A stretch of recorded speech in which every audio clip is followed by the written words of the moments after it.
نماز کے دوران آسمان کی طرف دیکھنے سے ایسا کیا ہوتا ہے؟ نماز کے دوران آسمان کی طرف دیکھنے سے کیوں منع فرمایا گیا؟ اگر کوئی نماز کے دوران آسمان کی طرف دیکھ لیتا ہے تو اس کے ساتھ کیا ہوتا ہے، یہ جان کر آپ کے پسینے چھوٹ جائیں گے۔ بسم اللہ الرحمن الرحیم۔ اللہ کے احکام کو بجا لانے اور ممنوعات سے اجتناب برتنے کا نام بندگی و عبادت ہے۔ اسلام کے نزدیک عبادت کا مفہوم نہایت وسیع ہے۔ اسلام کا مطالبہ ہے کہ انسان کی پوری زندگی عبادت سے عبارت ہو، وہ اس طرح زندگی بسر کرے کہ اس کا ہر کام عبادت میں شمار ہو، اور اس کا واحد طریقہ یہی ہے کہ وہ اللہ کے بتائے ہوئے طریقے کے مطابق زندگی گزارے، ہر بات میں حکم الہی کو پیش نظر رکھے۔ اسلام اس بڑی عبادت کے لیے انسان کو جن ذرائع سے تیار اور اس کی تربیت کرتا ہے، عرف عام میں انہیں عبادت کہا جاتا ہے، لیکن دراصل یہ تمرینات عبادت ہیں۔ انہیں ارکان اسلام بھی اسی وجہ سے کہا جاتا ہے کہ اسلام کی عمارت انہی ستونوں پر قائم ہے۔ ارکان اسلام میں نماز سری فہرست اور پہلے نمبر پر ہے۔ ان تمام عبادات میں نماز کو جو اہمیت و فضیلت حاصل ہے وہ کسی بھی صاحب ایمان اہل نظر سے پوشیدہ نہیں ہے۔ نماز کی اہمیت کا اندازہ اس بات سے لگائیں کہ قرآن کریم کے ہر پیغام میں صلاۃ یعنی نماز کا لفظ حرف جلی میں موجود ہے۔ ایمان کے بعد سب سے اہم رکن جس کا مطالبہ اہل اسلام سے کیا گیا ہے وہ نماز ہی ہے۔ نماز مسلمانوں کی دینی پہچان اور امتیازی نشان ہے۔ یہی وجہ ہے قرآن و حدیث میں اس کی ادائیگی پر بہت زیادہ زور اور ترک پر وعید موجود ہے۔ بفرمان نبی صلی اللہ علیہ وسلم، نماز کی دین میں وہی اہمیت ہے جو انسانی جسم میں سر کی ہے۔ مومن اور کافر کے درمیان امتیاز کرنے والی چیز نماز ہے، لہٰذا جس نے اسے چھوڑا اس نے کفر کیا۔ اس وعید سے اندازہ لگایا جا سکتا ہے کہ اسلام میں نماز کی اہمیت کیا ہے۔ جو چیز جس قدر اہم اور ضروری ہوتی ہے اس کی بجا آوری پر اجر و ثواب بھی اسی قدر زیادہ ملتا ہے۔ چنانچہ نماز کا ثواب بھی اس قدر ہے کہ انسان اس کا تصور نہیں کر سکتا، لیکن 5 وقتہ نمازوں میں فجر کی نماز کی اہمیت و فضیلت سب سے نمایاں ہے، اور اس کی ادائیگی پر اجر و ثواب بھی دیگر 4 نمازوں سے زیادہ ہے۔ اس کی وجہ یہ ہے کہ فجر کے وقت دنیا نیند کی آغوش میں محو استراحت ہوتی ہے اور خواب خرگوش کے مزے لے رہی ہوتی ہے۔ لوگوں پر غفلت اور سستی کی چادر تنی ہوئی ہوتی ہے۔ ایسے میں نرم و گرم آرام دہ بستر کو چھوڑ کر اللہ کی اطاعت و محبت میں بارگاہ الہی میں سجدہ ریز ہونا بڑی پرمشقت اور نفس کو زیر کرنے جیسا مشکل کام ہے۔ اللہ تعالیٰ کی سنت یہ ہے کہ بندے کو جس نیکی کے کرنے میں مشقت زیادہ ہو اور نفس و شیطان سے لڑائی لڑنی پڑے، اللہ اس پر زیادہ اجر و ثواب عطا کرتا ہے، چاہے وہ نیکی کتنی ہی چھوٹی کیوں نہ ہو۔ قرآن و حدیث سے بھی نماز فجر کی قرات و تلاوت قرآن کی اہمیت اجاگر ہوتی ہے، جس سے فجر کے وقت اور نماز فجر کی اہمیت کا پتہ چلتا ہے۔ سورہ بنی اسرائیل میں فرمایا، فجر کا قرآن، بے شک فجر کی نماز میں پڑھا جانے والا قرآن محسوس و مشہود ہو کر سامنے آ جاتا ہے۔ یعنی اگر فجر کی نماز میں پڑھا جانے والا قرآن اگر سمجھ کر بغور پڑھا یا سنا جائے تو وقت فجر کے تمام انوار و تجلیات اور قرآنی فیوز و برکات متشکل ہو کر اللہ کے وجود اور اس کی وحدانیت کی گواہی دیتے محسوس ہوتے ہیں۔ احادیث نبوی سے بھی نماز کی اہمیت و فضیلت و نورانیت کا پتہ چلتا ہے۔ آپ صلی اللہ علیہ وسلم نے فرمایا کہ فجر کی 2 رکعت سنتیں دنیا اور دنیا کی ہر چیز سے افضل ہیں۔ قرآن و حدیث اور اسلامی لٹریچر میں دنیا سے مراد مشرق و مغرب، شمال و جنوب کا کرۂ ارض نہیں، بلکہ دنیا سے مراد یہ کائنات اور اس کی تمام تر نعمتیں، خزانے، دولت و ثروت اور حکومت و ستوت مراد ہے۔ سوچئے جب فجر کی 2 رکعت سنتوں کی یہ فضیلت ہے کہ پوری دنیا کی نعمتیں اور خزانے اس کے سامنے ماند اور ہیچ ہیں، تو پھر فجر کے فرض کا کیا عالم ہوگا۔ صحیح مسلم کی روایت میں ہے کہ رسول اللہ صلی اللہ علیہ وسلم نے فرمایا، جو شخص فجر کی نماز پڑھ لیتا ہے وہ اللہ کے ذمے میں آ جاتا ہے، یعنی جو شخص نماز فجر کا فریضہ ادا کر لیتا ہے وہ اللہ کی حفاظت میں آ جاتا ہے اور اسے کوئی بھی نقصان نہیں پہنچا سکتا۔ بخاری و مسلم ہی کی ایک روایت میں ہے کہ جس نے 2 ٹھنڈے وقت کی نماز فجر اور عصر ادا کر لی وہ جنت میں داخل ہوگا، یعنی آپ صلی اللہ علیہ وسلم نے فجر اور عصر ادا کر لینے والے کو جنت کی بشارت سنائی۔ ایک اور روایت میں ہے کہ رسول اللہ صلی اللہ علیہ وسلم نے فرمایا، جو شخص عشاء کی نماز باجماعت ادا کرے اسے آدھی رات کے قیام کا ثواب ملے گا، جو عشاء و فجر کی نماز باجماعت ادا کرے گا اس کے لیے پوری رات کے قیام کا ثواب ہوگا۔ نماز فجر کی ادائیگی میں ہماری سستی و غفلت اور کاہلی و کوتاہی انتہا کو پہنچی ہوئی ہے۔ کوئی بھی موسم ہو، بقیہ 4 نمازوں کے مقابلے میں فجر میں نمازی بہت کم تعداد میں ہوتے ہیں۔ یہی حال گھروں میں خواتین کی نماز فجر کا ہے۔ فجر میں وہ اہتمام نہیں ہوتا جو بقیہ 4 نمازوں کی ادائیگی میں ہوتا ہے۔ موسم گرما میں راتیں چھوٹی ہونے کا بہانہ اور موسم سرما میں صبح سردی کا عذر لیں، لیکن ہمارا ہر بہانہ اور عذر نماز میں کوتاہی و غفلت کے سلسلے میں اللہ کے ہاں ناقابل قبول ہوگا۔ ہم میں سے اکثر لوگوں کو ایک شکوہ ہمیشہ رہتا ہے کہ روزی میں برکت نہیں، گھر میں برکت نہیں، کتنا ہی کما لے پتہ ہی نہیں چلتا کہ کہاں گیا، ہر وقت کوئی نہ کوئی پریشانی رہتی ہے، کبھی بیماری تو کبھی کوئی اور تنگی۔ اگر ہم اس تمام بے برکتی، تنگ دستی، بے روزگاری اور پریشانیوں کو نماز فجر کی عدم ادائیگی کے پس منظر میں دیکھیں تو معلوم ہوگا یہ سب بے برکتی اسی سبب سے ہے کہ ہم نماز فجر کی ادائیگی میں حد درجہ کوتاہی، غفلت، لاپرواہی اور سستی کا شکار ہیں۔ رسول اللہ صلی اللہ علیہ وسلم کے اس حوالے سے متعدد احادیث موجود ہیں جن میں رزق کی تقسیم و فراوانی اور برکت کو نماز فجر کی ادائیگی سے مشروط کیا گیا ہے۔ ایک فرمان نبی صلی اللہ علیہ وسلم کا مفہوم ہے کہ رزق تقسیم کرنے والا فرشتہ ہر صبح فجر کے وقت بندوں کا رزق لے کر زمین پر اترتا ہے، لہٰذا جو دروازہ فجر کے وقت کھلا ہوتا ہے فرشتہ اس کا رزق دروازے پر رکھ کر چلا جاتا ہے، اور جو دروازہ فجر کے وقت بند ہوتا ہے فرشتہ اس کا رزق واپس لے کر چلا جاتا ہے۔ اس فرمان نبی صلی اللہ علیہ وسلم نے فجر کے وقت دروازہ کھلا ہونے کا مطلب یہ ہے کہ جس گھر کے افراد صبح فجر کے وقت بیدار ہو کر نماز فجر ادا کرتے ہیں انہیں ان کا رزق عطا کر دیا جاتا ہے۔ دروازہ بند ہونے سے مراد یہ ہے کہ جس گھر کے رہنے والے صبح فجر کے وقت سوتے رہتے ہیں اور نماز فجر کی ادائیگی میں غفلت، کوتاہی کے مرتکب ہوتے ہیں انہیں ان کے رزق سے محروم رکھا جاتا ہے۔ ہم میں سے اکثر نماز فجر خصوصاً اور دیگر نمازوں کو عموماً چھوڑ کر اپنے گھروں میں خیر و برکت کے لیے، قرآن خوانی، میلاد کے محافل کے لیے انعقاد، لوح قرآنی کی تعویذ آویزاں کرنے جیسے نیک کاموں کی طرف متوجہ ہوتے ہیں۔ اس سے تو انکار نہیں کہ بلا شبہ ان تمام کارائے خیر میں برکت کا عنصر موجود ہوتا ہے، لیکن قرآن خوانی، محفل، میلاد، لوح قرآنی کے نقش گھر میں آویزاں کرنے سے خیر و برکت کا ہونا نماز کی ادائیگی سے مشروط ہے۔ ہر خیر و برکت کے سوتے نماز سے پھوٹتے ہیں۔ اللہ کی تمام نعمتوں، برکتوں اور رزق کے دریا نماز کی ادائیگی سے ہی بہتے ہیں۔ اس کے ساتھ ہی یہ امر بھی اہم ہے کہ فجر کے علاوہ بقیہ 4 نمازوں میں بھی خیر و برکت نماز فجر کی ادائیگی ہی سے مشروط ہے، اس لیے کہ خیر و برکت کا آغاز نماز فجر کی ادائیگی ہی سے ہوتا ہے۔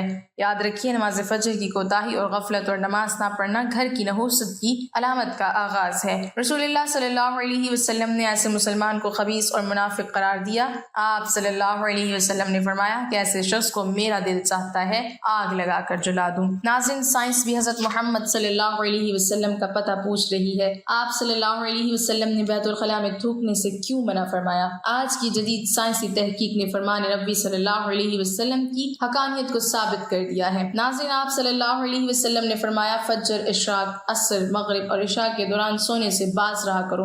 آج میڈیکل سائنس نے ڈسکور کیا ہے کہ کرۂ ارض پر فجر اور اشراق کے دوران آکسیجن کی مقدار بہت کم ہوتی ہے۔ اگر ہم اس وقت سو جائیں تو ہماری طبیعت میں بوجھل پن آ جاتا ہے، ہم آہستہ آہستہ چڑچڑے اور بیزار ہو جاتے ہیں۔ عصر سے مغرب اور مغرب سے عشاء کے درمیان آکسیجن کم سے کم تر ہوتی چلی جاتی ہے۔ ہم اگر اس وقت سو جائیں تو ہمارا جسم آکسیجن کی کمی کا شکار ہو جاتا ہے اور ہم 10 مختلف بیماریوں میں مبتلا ہو سکتے ہیں۔ ان 10 بیماریوں میں دمہ بھی شامل ہے، لہٰذا یہ اوقات سو کر نہ گزاریں، آپ پوری زندگی صحت مند رہیں گے۔ آپ صلی اللہ علیہ وسلم نے فرمایا کہ بدبودار اور گندے لوگوں کے درمیان نہ بیٹھا کرو۔ یہ حکم بھی حکمت سے لبالب ہے۔ بدبو انسان کو ڈپریس کرتی ہے جبکہ خوشبو ہماری توانائی میں اضافے کا باعث بنتی ہے۔ انسان اگر روزانہ 10 منٹ بدبودار اور گندے لوگوں میں بیٹھنا شروع کر دے تو یہ 20 دنوں میں ڈپریشن کا شکار ہو جائے گا۔ آپ صلی اللہ علیہ وسلم نے شاید اسی لیے ہمیں بدبودار لوگوں سے پرہیز کا حکم دیا تھا۔ آپ صلی اللہ علیہ وسلم نے فرمایا کہ ان لوگوں کے درمیان نہ سوئیں جو سونے سے پہلے بری باتیں کرتے ہیں۔ یہ فرمان بھی حکمت کے عین مطابق ہے۔ آج سائنس نے ڈسکور کیا کہ نیند سے قبل ہماری آخری گفتگو ہمارے خوابوں کا موضوع ہوتی ہے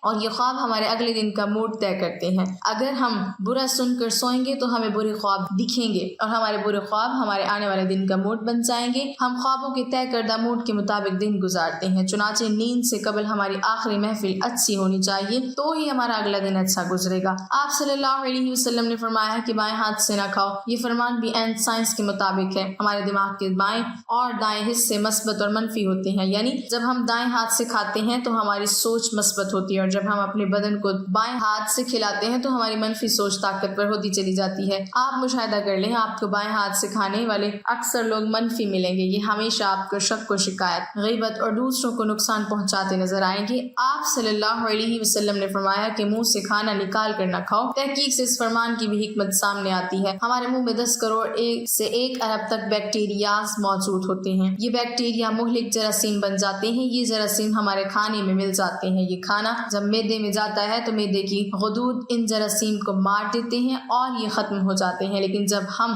جراثیم ملے کھانے کو منہ سے نکال لیتے ہیں تو ان جراثیم کو آکسیجن مل جاتی ہے۔ یہ آکسیجن سیکنڈ کے 1000ویں حصے میں ان جراثیم کی تعداد خربوں تک پہنچا دیتی ہے۔ یہ جراثیم معدے کی غدود سے بھی زیادہ طاقتور ہوتے ہیں۔ اس طرح یہ لقمہ ہمارے معدے میں پہنچ کر زہر بن جاتا ہے اور یہ زہر ہمارے پورے نظام انہضام کو تباہ کر دیتا ہے۔ آپ کو زندگی میں کبھی کوئی ایسا شخص صحت مند نہیں ملے گا جس کو منہ سے لقمہ نکال کر کھانے کی عادت ہو۔ آپ صلی اللہ علیہ وسلم نے فرمایا کہ ہاتھ کی انگلیوں کو چٹکایا نہ کرو۔ سائنس کا کہنا ہے کہ ہم میں سے جو لوگ انگلیوں کو چٹکاتے ہیں یعنی ان کے کڑاکے نکالتے ہیں ان کے جوڑ کھلنا شروع ہو جاتے ہیں اور یہ پھر لوگ جوڑوں کے درد کا شکایت بھی کرتے ہیں۔ آپ صلی اللہ علیہ وسلم نے فرمایا کہ جوتا پہننے سے قبل اسے جھاڑ لیا کرو۔ ہماری زندگی کے عام واقعات میں کیڑے مکوڑے، بچھو، چھپکلیاں اور چھوٹے سانپ ہمارے جوتوں میں پناہ لے لیتے ہیں۔ ہمارے بچے بھی جوتوں میں کیل یا سوئی وغیرہ پھینک دیتے ہیں، تو جب ہم جوتا پہنتے ہیں تو ہمارے پاؤں زخمی ہو جاتے ہیں یا پھر کیڑے مکوڑے ہمیں کاٹ لیتے ہیں،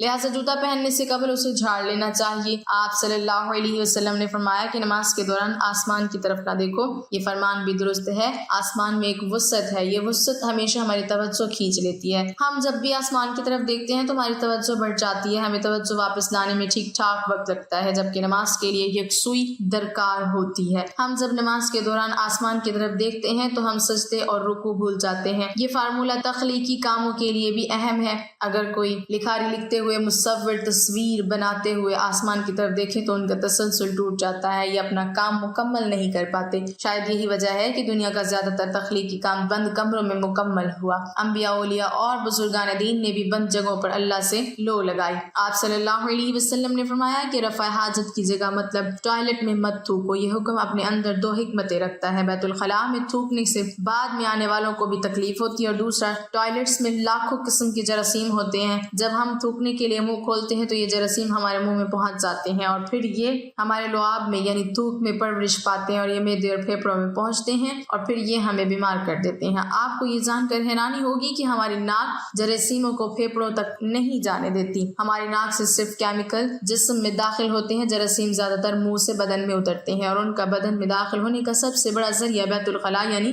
ٹوائلٹس ہوتے ہیں۔ چنانچہ آپ ٹوائلٹ میں لمبی لمبی سانسیں لینے، تھوکنے، گانا گانے، آوازیں دینے اور موبائل فون پر بات کرنے سے پرہیز کریں، آپ کی صحت اچھی رہے گی۔ نبی کریم صلی اللہ علیہ وسلم نے فرمایا کہ لکڑی کے کوئلے سے دانت صاف نہ کرو۔ ہم میں سے بے شمار لوگ کوئلے سے دانت صاف کرتے ہیں۔ کوئلے سے ہمارے دانت وقتی طور پر چمک تو جاتے ہیں لیکن یہ بعد ازاں مسوڑے بھی زخمی کر دیتا ہے، یہ دانتوں کی جڑیں بھی ہلا دیتا ہے اور یہ منہ میں بدبو بھی پیدا کرتا ہے۔ لکڑی کا کوئلہ تو سیدھا سیدھا کاربن ہے، یہ ہائیجینک بھی نہیں ہوتا۔ آپ صلی اللہ علیہ وسلم نے فرمایا کہ ہمیشہ بیٹھ کر کپڑے تبدیل کیا کرو۔ اس میں مصلحت یہ ہے کہ ہم میں سے اکثر لوگ شلوار، پتلون یا پاجامہ پہنتے وقت اپنی ٹانگ پھنسا بیٹھتے ہیں اور گر پڑتے ہیں۔ ہم میں سے ہر شخص زندگی میں کبھی نہ کبھی اس صورتحال کا شکار ضرور ہوتا ہے، بالخصوص بڑی عمر کے افراد کو اس حوالے سے احتیاط برتنا چاہیے۔ آپ صلی اللہ علیہ وسلم نے فرمایا کہ اپنے دانتوں سے سخت چیز مت توڑا کرو۔ ہم لوگ اکثر بادام، اخروٹ یا نیم پکا گوشت توڑنے کی کوشش میں اپنے دانت توڑوا بیٹھتے ہیں۔ دانت زندگی کا اہم ترین حصہ ہے، شاید اسی لیے آپ صلی اللہ علیہ وسلم نے دانتوں کو سخت چیزوں سے بچانے کا حکم دیا۔ ناظرین، نبی کریم صلی اللہ علیہ وسلم نے ساری زندگی سادگی سے گزاری، رہن سہن میں سادگی، اوڑھنے بچھونے میں سادگی، لوگوں کے ساتھ میل جول اور رکھ رکھاؤ میں سادگی۔ آپ صلی اللہ علیہ وسلم کے گھر میں کئی دن کا فاقہ ہو جاتا۔ ایک موقع پر حضرت فاطمہ نبی کریم بارگاہ نبوت میں روٹی کا ٹکڑا لے کر حاضر ہوئی۔ آپ صلی اللہ علیہ وسلم نے پوچھا، یہ کیا ہے؟ کہا، یہ روٹی ہے جسے میں نے پکایا ہے، دل نے گوارا نہ کیا کہ آپ کو چھوڑ کر کھا لوں، اس لیے یہ لے کر حاضر خدمت ہوئی۔ آپ صلی اللہ علیہ وسلم نے فرمایا، یہ 3 دن کے بعد پہلا کھانا ہے جو تمہارے باپ کے پیٹ میں گیا ہے۔ کبھی آپ صلی اللہ علیہ وسلم کے دسترخوان پر 2 قسم کے کھانے جمع نہ ہوئے، اگر روٹی تناول فرماتے تو اس کے ساتھ کوئی اضافی چیز نہ ہوتی۔ کبھی آپ صلی اللہ علیہ وسلم پر ایسا فاقہ ہوتا کہ بھوک کی شدت سے پیٹ سے چپک جاتا۔ غزوہ خندق کے موقع پر حضرت طلحہ رضی اللہ تعالیٰ عنہ نے کھدائی کے دوران حضور اکرم صلی اللہ علیہ وسلم کے پاس آ کر بھوک کی شکایت کی اور اپنا پیٹ کھول کر دکھایا، اس پر ایک پتھر بندھا ہوا تھا۔ یہ دیکھ کر آپ صلی اللہ علیہ وسلم وسلم نے بھی اپنے پیٹ مبارک سے کپڑا ہٹایا۔ ابو طلحہ رضی اللہ تعالیٰ عنہ کہتے ہیں کہ ہم نے دیکھا کہ آپ صلی اللہ علیہ وسلم کے جسم سے 2 پتھر بندھے ہوئے تھے، جبکہ اگر آپ چاہتے تو آپ صلی اللہ علیہ وسلم کے لیے کیا کچھ سامان عیش و عشرت کا انتظام نہ ہوتا۔ مدنی زندگی کے آخر دار میں خصوصاً خیبر و حنین کی فتح کے بعد سامان عیش و عشرت کا انتظام نہ ہوتا۔ آپ صلی اللہ علیہ وسلم نے اپنی اس بے تکلف طرز زندگی کے ذریعے یہ بتلا دیا کہ تمام سامان راحت کے ہوتے ہوئے بھی اس طرح کی معمولی زندگی گزاری جا سکتی ہے۔ اللہ پاک ہمیں بہتر عمل کرنے کی توفیق عطا فرمائے اور ہمیں نیکوکاروں میں شامل کرے، آمین۔ ناظرین، کمنٹ باکس میں اللہ تعالیٰ کے 99 ناموں میں سے ایک نام ضرور ٹائپ کریں۔